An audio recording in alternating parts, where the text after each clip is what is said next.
Thank you, Pharmacircuit, for having me. I'm really excited to be here. I've done a lot of research the past few months on building resilient healthcare systems, and today what I really want to focus on is this intersection between sustainability, business, and healthcare. And it's something that, of course, has always been relevant, but especially in today's world. So without further ado, let's get started. I won't spend too much time on this now.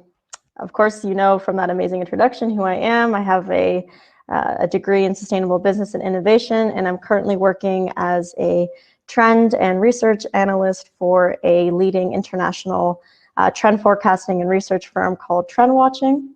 And at the same time, I'm also working for their sister brand called Business of Purpose. And essentially what they do is they empower purpose-driven professionals. So I also want to clear up an elephant in the room just a little bit. You can see that perhaps I'm not your typical presenter for a consumer healthcare conference, but I've put together my core competencies in innovation and sustainability, and I've paired that with data and research and case studies that I've collected within the healthcare industry. And I've left my contact details at the end, so I really, really hope that this is just the beginning of a larger discussion with some of you, and I'd love to get some feedback and continue the conversation forward. So many of these presentations begin with a laundry list of scary facts about how our planet is going to turn into this big ball of fire over the next few decades. And of course, that's an exaggeration, but it is important to note that we are hitting some dangerous limits and points of no return. So instead of listing all of those facts, I decided just to show you this. And this is a concept developed in 2009 by environmental scientists, and it's called our Planetary Boundaries. And I think it really sums up the state of our world. And essentially what this shows is 9 global priorities that are that affect the environment around us, and it's all human-induced. And you can see, obviously, red is bad. So we are reaching some limits that we can't return from, and of course are encroaching that space in a few other priorities. And what I want to show here is that, you know, adopting these genuine sustainability practices and making ourselves more resilient is not a nice to have, but it's absolutely a must have nowadays. So then what is sustainability in terms of business? And there's hundreds of definitions, and it's been redefined and redefined again. And I think recently what I believe it is, and I'm going to read you what I've collected here, is a sustainable business is an organization that prioritizes environmental and social impact at the same level as financial performance. And environmental and social principles are applied to all business decisions and are central theme to its business strategy. In these 2 underlined areas, same level and business decisions, this is really important to note. So we're always going to run into trade-offs in business, right?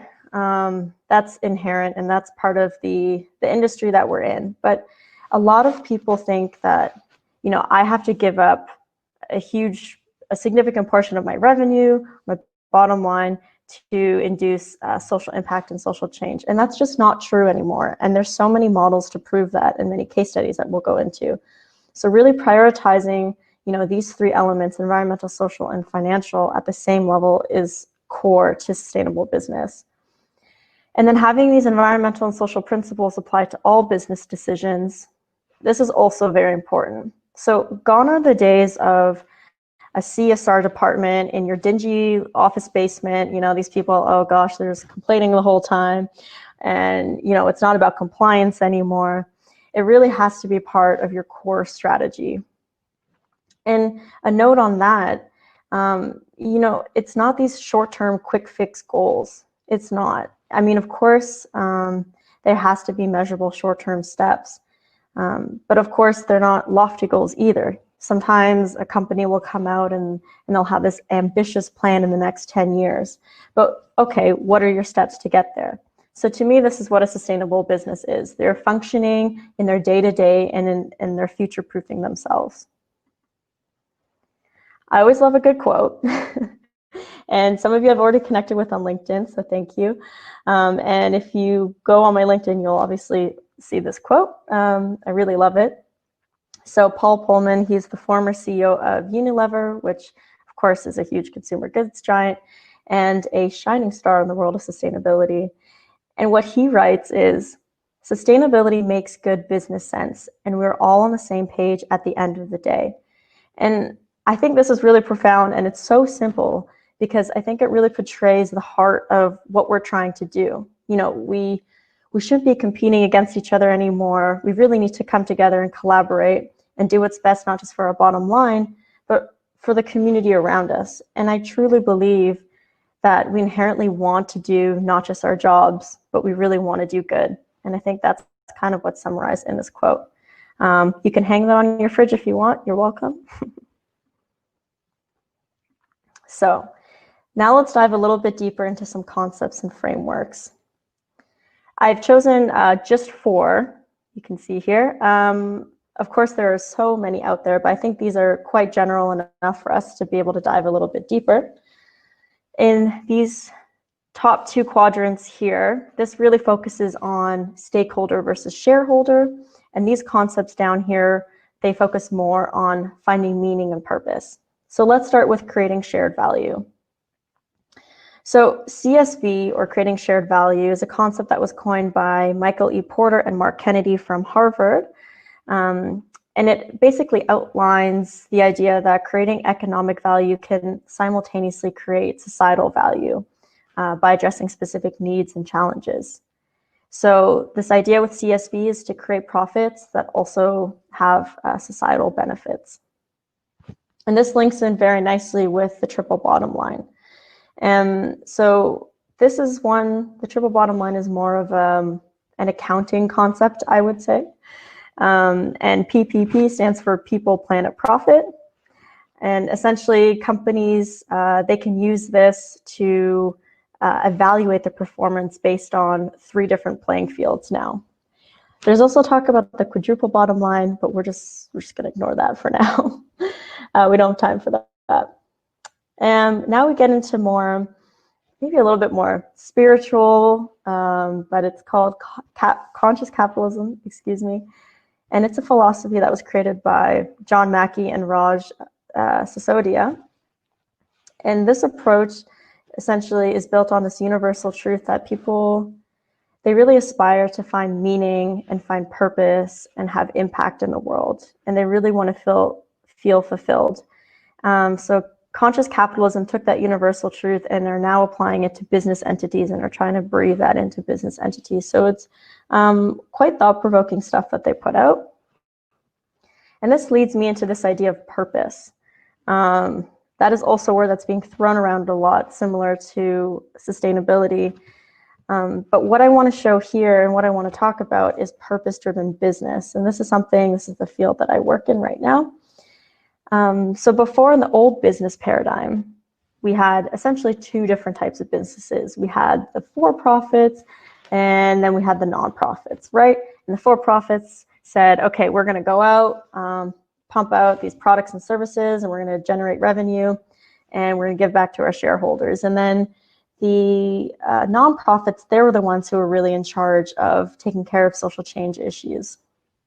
But those days are over. We are now in the new business paradigm, and purpose-driven business is kind of this hybrid where, yes, of course, they're there to make money, boost revenue, but they also want to do that while tackling social change issues. And I don't know if you can see this too well.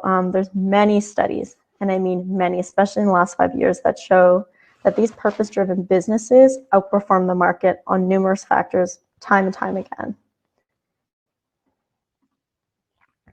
So now we've talked about a few concepts. Now you're probably wondering, okay, well, those are loosey-goosey. How can we actually implement those? And to you, I say, here are some great frameworks and tools. Again, this is just scratching the surface of what's out there. There really are so many frameworks and tools, and I think that's wonderful because that empowers people. So I picked 4 of the main ones that are out there, the big guys. So we'll start with certified B Corporation. This is a label and a certification as much as it is a tool. And essentially it helps businesses and governments to track their sustainability activities through the lens of 5 main impact areas. and it's very difficult to attain. And it's more of a process, you don't just fill out the survey. It really guides you on how to better your sustainability practices, which I think is great because it acts as its own little consultant. And there's over 3,000 B Corps in the world, and you're in great company. There's Danone, Unilever, Patagonia, Natura. Those are all certified B Corps, and they exist in over 70 countries. Then we have the UN Sustainable Development Goals, this pretty little colorful ring here. If a sustainability professional were to ever get a tattoo, I guarantee it would be this one. We do not stop talking about the UN Sustainable Development Goals. We love them, you'll see. Essentially what they are is they're a set of 17 global goals with their respective sub-goals. And they were produced as part of the 2030 agenda for the UN.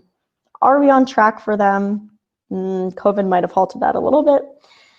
So essentially they were created to guide countries for sustainable development, but what's really interesting is that a lot of companies and organizations are using this framework now as their kind of North Star to guide them to set sustainability targets. And this is a really powerful tool. Now we have the GRI, which is the Global Reporting Initiative, and they put out standards which provide guidance across environmental, social, and economic factors. And what I really like about the GRI is that they cover most categories for sustainability activity, but they leave a lot of room to tell stories behind the data. So you might hear this term GRI standards thrown around because it's also used in the UN. And something that you might know is ESG. So ESG stands for Environmental, Social, and Governance Criteria. And it's basically a rating system. And this is mainly used by investors to screen potential investments. And I pulled this quote that I wanted to read to you because I think it's very profound. A recent study found out that investors who choose ESG screen investments receive a double dividend in the form of a lower risk plus a better rate of return. And I really want to focus on this lower risk element, and just to show that the trends are showing that companies that aren't thinking about environmental, social, or governance issues, essentially not thinking about how to be resilient in the future, are considered much riskier. So one of the main reasons also you want to be looking into sustainability practices. As for trusted labels, we won't spend too much time on this, but I thought since we're talking about healthcare and consumer healthcare, it could be interesting for you. Essentially, there's so many labels that exist nowadays. I would say a large percentage of them are more greenwashing, so I would really recommend, if you are looking at slapping a label on one of your products, to really do your research. Consumers are now looking at products and just even picking them up for a second to see if they have the label. If they don't, they'll put it back down. These are what trends are showing nowadays. So I just picked a few that maybe you would know. Fair trade, you want your coffee and your chocolate to be fair trade. You want your makeup not to be tested on animals. These are the kind of things that young consumers are looking for now. So now we've spoken a little bit about sustainability, what it is, what tools exist out there. And now I think we can have a good foundation to talk about why. So there's numerous cases and reasons why you want to implement sustainability initiatives, and we only have half hour. So I thought I could paint a picture in a few numbers. I'm going to pick a few of them, but I think the first one is really great. 81% of global respondents feel strongly that companies should help improve the environment. There's also another research study that was done just recently that showed that that number is now closer to 88 or 86%.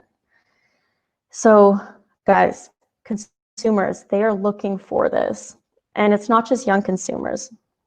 In 2018, Unilever Sustainable Living brand, they grew 69 times faster than the rest of the business. That's huge. That is a significant difference. And then one more thing that I want to talk about. So obviously consumer demand, that's important, protecting yourself from risk. We also see, here that Lots of CEOs are now implementing it in order to stay competitive. But something that maybe might go under the radar a little bit is the fact that a lot of young people and new talent, they want to work for engaged companies. And they want to be waking up in the morning, I guess just crawling over to their desk until we have offices again. And they want to feel like they have a purpose and that they're making an impact. And there's also many other studies also within this, the study by Fortune, that shows that they perform better, there's less turnover rate for the companies. It really is important to take that into consideration. Another trend that we have here, it's just something that kind of sums up what we're talking about. Here we see some of the main drivers that people and companies are implementing their sustainability efforts. Number one would be consumer demand. That's the top first driver. And then we're looking at reputational risk. You don't want to have a scandal on your hands. You don't want to be accused of greenwashing either. Trust me, I've seen some horrible case studies on that. And then operational risks and benefits. So if we think that COVID made our supply chains and our bottom line more vulnerable to externalities, that's just a preview of what's to come with climate crisis. So a lot of companies are starting to get that hint and they're adopting sustainable practices and models. This key trend I thought was very interesting, and I want you to keep this in mind for when we go into one of the case studies. So let's look at this pie chart over here.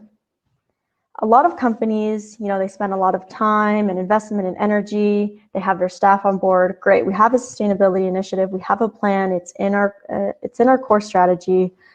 But oh no, how are we supposed to tell this to our consumers? Only 35% of consumer-facing sector companies think that they effectively communicate their sustainability strategy. And that's compared to 31% who find it ineffective. And then some percent who don't know or don't communicate at all. So please keep this in mind because it's going to be important in one of the case studies. So wrapping this section up, unfortunately, we don't have time to go dig deeper into some of these, but I did point out some of the main ones. For me, to adopt these sustainability practices and models, there's 5 key advantages to that. You manage your risk, like we spoke about, and especially now with COVID and seeing how that all works, companies are starting to wake up. You inspire innovation, which I think is really important. If you're attracting new talent and you're constantly innovating in terms of meeting your targets, you're going to have these great innovation pipelines that are coming through. You're going to improve your financial performance. I left a star there because, it's not like it's going to happen tomorrow. We're in it for the long run in the sustainable field. You'll strengthen your customer loyalty because that's what the demand shows, and customers want to be able to trust the products that they're buying.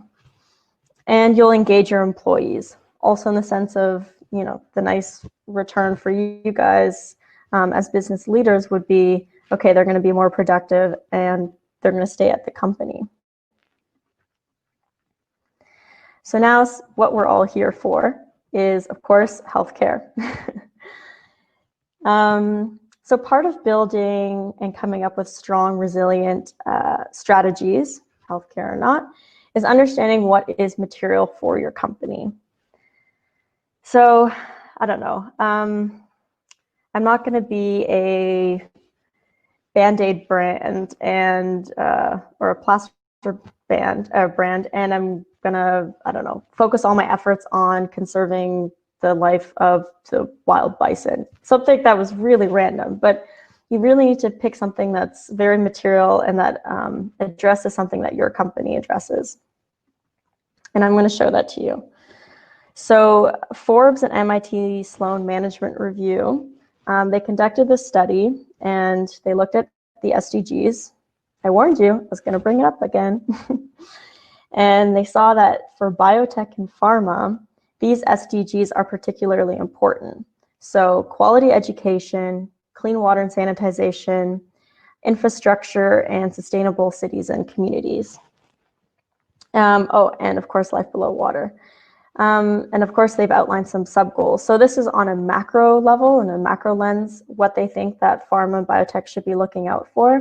But of course, it really depends on what your product is, what your brand is all about, what your service is. For my own research, I also collected some environmental and social factors that pertain to healthcare systems. Of course, biodiversity loss is a huge issue environmentally, and that can lead to the spread of infectious diseases and pandemics. Oops, that already happened. And levels of drug-resistant infections are going to cost the world an insane amount of money. And that's also brought on by biodiversity loss and what we eat, and just the changing of our systems. And then also the CO2 emissions. This is only in 2012 for the healthcare industry, but I'm sure it has increased significantly. So in 2012, 25 million tons of carbon dioxide were emitted from the healthcare industry, and that's roughly the equivalent of Croatia, which is insane. For some social factors to take into consideration, we talk about race and gender and social class. So some socioeconomic factors, of course, that can influence your level of healthcare and your access to healthcare. The life expectancy of people of color is a decade or more shorter than their white neighbors and counterparts, and sometimes in the same neighborhood. And, there's definitely gender inequalities in healthcare and in healthcare research especially. So these are some environmental and social factors that maybe you can look into a little bit more. And then some governance issues. So these are just from the last year and a half. I think what really it comes down to is consumers are not very trusting of the healthcare industry.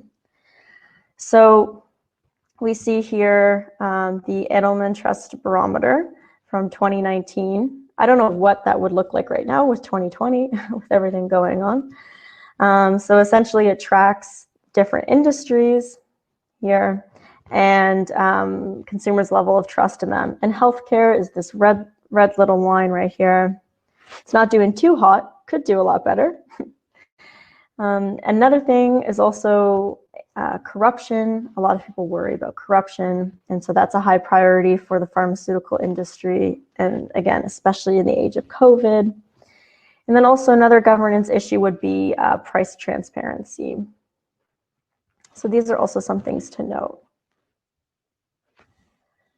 So now we've talked about sustainability, what it means in business. We've looked at the intersection with healthcare.